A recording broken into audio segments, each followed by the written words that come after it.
ya me urge ir a verlas para decirles que no pasa absolutamente nada, que es parte de un proceso de aprendizaje, de desarrollo y te tienes que enfrentar a estas situaciones. En 2022 se cumplen 5 años de que se jugó el primer campeonato de la Liga MX femenil.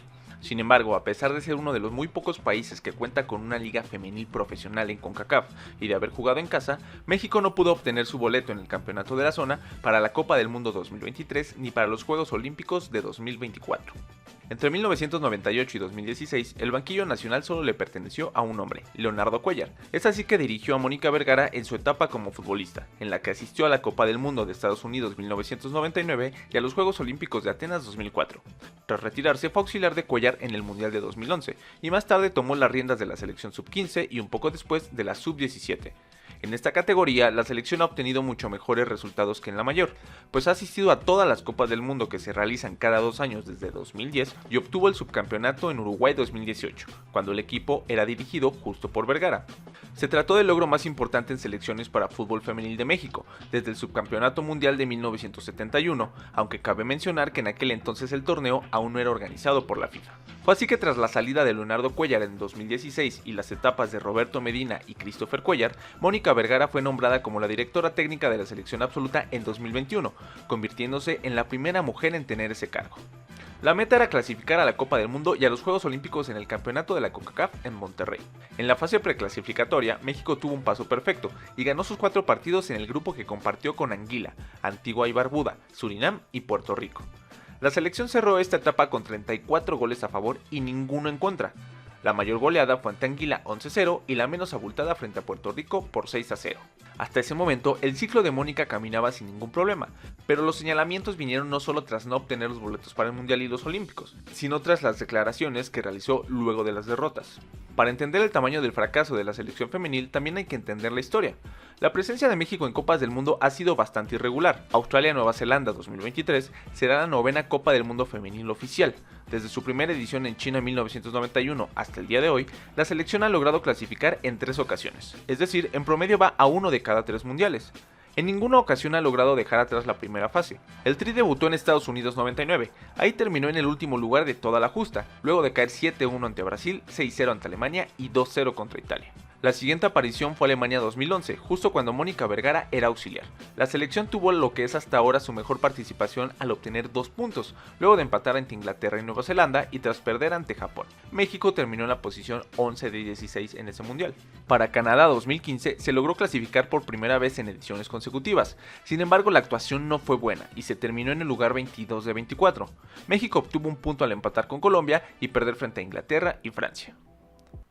En Juegos Olímpicos el historial es aún más complicado, pues desde Atlanta 96, primer torneo femenil olímpico, hasta París 2024, México solo ha clasificado en una ocasión, y fue en Atenas 2004. Mónica Vergara formó parte como jugadora de esa selección, que obtuvo un empate y una derrota en la fase de grupos, que solo estaba compuesta por 3 equipos.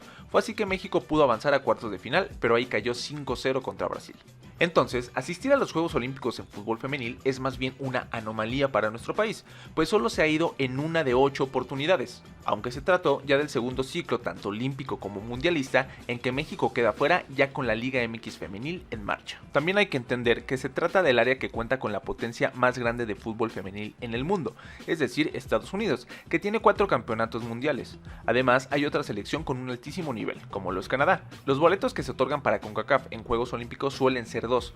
Es por eso que ha resultado tan complicado arrebatar alguno y regresar luego de la participación de 2004. Para el campeonato de este 2022, que se disputó en México, asistieron además del Tri en el grupo A, Estados Unidos, Jamaica y Haití, mientras que en el grupo B estaban Canadá, Costa Rica, Panamá y Trinidad y Tobago. También debemos tomar en cuenta que en la rama femenil, cuando hablamos de CONCACAF, el análisis no es el mismo que en la rama varonil. Si echamos un vistazo al ranking FIFA con todas las reservas de este conteo, podemos notarlo. Mientras que en el varonil México está en la posición 12 y es el mejor ubicado, en la femenil se ocupa el lugar 26, mientras que Estados Unidos y Canadá tienen el 1 y el 6. En la varonil, México tiene una diferencia de casi 50 lugares con Jamaica y de casi 80 con Haití. En la femenil es mucho menor, 25 y 35 posiciones. Aún así la diferencia se presume importante en este ranking, pero si miramos un poco más de cerca, podemos ver que aunque ni Haití ni Jamaica cuentan con ligas profesionales, la mayoría de sus planteles juegan en Estados Unidos o en Europa. Por ejemplo, las 3 jugadoras que le marcaron a México en la derrota ante Haití juegan en el fútbol francés. Una lo hace en segunda división y otras 2 en primera. Por su parte, Khadija Shaw, que hizo el gol del triunfo de Jamaica, es jugadora del Manchester City. Es así que si repasamos los planteles encontramos que el nivel de competencia habitual no es menor al de la Liga MX. Por último hay que tomar en cuenta que si bien México llegó arrollando en la fase previa, tanto Jamaica como Haití también lo hicieron. Ambas selecciones ganaron sus 4 partidos y mientras Jamaica anotó 24 goles y solo recibió 2, Haití marcó 44 y no recibió ni uno. Es definitivo que contar con una liga profesional debe suponer una gran herramienta de desarrollo, y que México es uno de los países que cuenta con mayor infraestructura en el área, sin embargo se deben tomar en cuenta todas las variables. Los resultados de este campeonato CONCACAF ante estadios casi vacíos son un gran golpe, pero para verdaderamente dimensionar lo que sucedió hay que ir más allá. ¿Realmente fue uno de los más grandes papelones en la historia de todo nuestro fútbol? ¿O fue algo que si sumamos las diferentes piezas no lucía tan impensable? Cuidado, Judy, tiro,